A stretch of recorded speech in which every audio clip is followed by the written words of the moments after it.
probably thinking, oh, maybe I'll get some sort of mid-range, short-range. Yeah, get some Varus back in maybe there. Nasus, maybe start poking him. I don't know. Nope. It is going to be the Lux. This will be pretty interesting. So this is actually something where I think the early levels obviously matter in a 1v1. You get very little playtime overall. And of course, once win conditions met, you're out, and it's a single Ilium tournament. So you don't have much room for mistakes. The margins are very thin. Obviously, Azir, let's talk about his mechanics real quick. You have to take W at level 1. Yep. Thumbs up, normally great, because you just want to use the soldier and push. Lux, decent burst damage. I mean, she's going to go E, but that is pretty abysmal wave clear relative to Azir at level 1. Yeah, it certainly is, but it's going to be more about just trying to poke off the Azir, right? You have Comet on Lux, and when you have those slows on your abilities, it's going to be a hit confirm for your Comet, which makes it a very strong combination.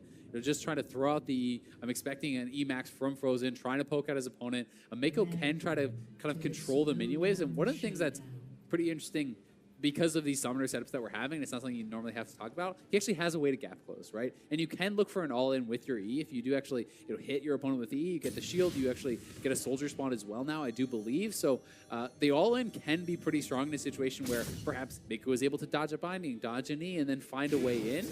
We'll see how effective he's going to be able to be, but already a little bit of trading back and forth. Both players probably going to just go back to base. Yep, nice bit of harass there from Meiko. Kind of a fun thing I like to track. Doesn't come up that often, but getting your mana flow band procced early can be relevant at times, because using it when you have full mana is actually obviously not very good, which is what it starts at level 1. Meiko actually sticking around though. Going to get to the wave first here after Frozen based. Yeah, really prioritizing just having the push. That's kind of what this tells me. Because he is going to be sacrificing some health to do that. You know, he's down around 90 or 100 health. Like, that is actually pretty significant. That's almost a full potion that he kind of sacrificed for not basing. But he has cleared out the wave, and he's hoping now that he will be able to deny enough of the CS away from his opponent to make that worth it. But he did miss 2 of the CS uncontested on his own, so we'll see if it pays off. Yeah, like you said, sport sometimes not as used to getting them last hits. As Airy vs. Comet once again. He's 4 for 4. Missed. Not doing so hot on the CSing there. Yep, gonna have to get them back through. But it's 0 for Frozen right now, 1. So, yeah. I mean, although the Meiko did miss a lot of farm actually pushing it in, Frozen is very clearly not used to last hitting on this map with how the turret does extra damage. He's not looking too comfortable there.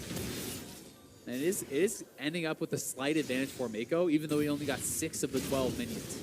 A step forward there for Meiko. I think trying to get out from under the radius of E. Part of the problem there, though, is Meiko is trading into a cannon wave, right? So he's actually stepping forward, and I feel like he actually won those trades as far as the damage that the opponents dealt to each other. But when Frozen has a cannon that's actually retaliating there, it's going to do as much or more damage in the early game oftentimes than your abilities are actually dealing. So you have to be very cognizant of who has more range minions, who has the cannons working to their advantage. And right now it's Frozen that does have that wave kind of pushing for his side. 3 points Q for Meiko. Probably not going to make a big difference not having your E.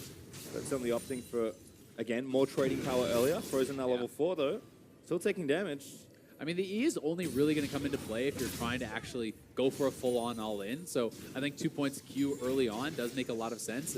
As well, I expect to see 2 points E from Frozen in the early levels, and then go your W for the shield at level 4, which is what he's done. Meiko, you're going to have to see how much of this farm he can actually pick up, because right now they are tied. There's about 10 minions sitting at his turret. If he can grab some of this farm, could be a pretty nice advantage to get him a decent base, but so far has gotten the 1. He's going to pick up a couple more. Yeah, missed the cannon, but trying to, again, kind of get the scraps under the turret. It's a couple there, going to keep it pretty close. Yeah, not too bad. Yeah, 4 minions left there for Frozen to hit here, so he hits them all. They'll still be pretty even. Meiko, they're taking a lot of harass as well, and this could be interesting on the back time as Meiko going to grab his relic. Nice dodge of that light binding there by Meiko. Lux is 6, certainly very relevant for some sort of, at least harassment off. Forcing away, maybe getting a summon if you can connect with a light binding. Meiko, though, playing up. Looks like he's going to try and get there first.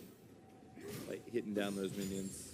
Yeah, it's a pretty interesting one. I mean, they're both staying around relatively low. They don't have any HP potions left, so... Ooh, Meiko going back in. Frozen forced to burn the heal there. That's actually pretty nice because it is traded back and forth, but now it's exhaust versus barrier. I do feel like Frozen is going to have more trouble getting good use out of the exhaust if Meiko wants to sit back. There's not really going to be a chance for Frozen to do that, where you're always going to get some sort of use from that barrier.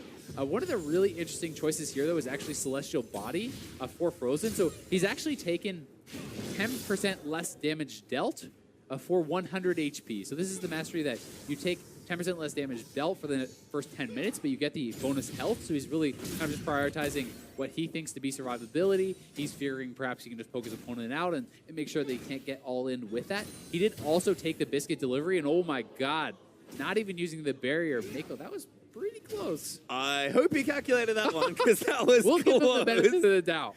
My goodness, nice snipe there from Frozen, actually hitting the edge of that pretty big laser hitbox. The Force secondaries Meiko away. are really where the kind of differentiation here is, though. It's Celestial Body and Biscuit Delivery for Frozen versus Taste of Blood and Ravenous Hunter for Meiko. So he is trying to look for the kind of healing from abilities, but I do think Frozen is kind of out-bottomed a little bit with the biscuits. I think you're going to get more health back than you can actually get in a short game from Taste of Blood. Whoa! Waiting for the all-in. Coming in, has the ultimate, shuffles perfectly onto Frozen. Needs one more the auto minions are throw. on him. Yeah, Meiko now actually just has to deal with the minions. Frozen gets a bit of a shield. The health bars are so low. Oh, the minions are on Frozen. They're chasing him in. He's just going to die to those ranged minions. Meiko waiting He doesn't again. have to do anything. Just, yep, chilling Just out. stand Let back. the soldier do it. As these new minions get the kill. Oh my god. What a tilter for Frozen. The melee minion goes off on a rogue mission there, walks into the bush, and that's all it took. It gives the ranged minions the vision into the bush. Meiko very intelligently backing off and pulls off a nice all-in. Sets up the minion kill there. He is going to move on. Support players looking pretty good. I mean, a funny situation at the end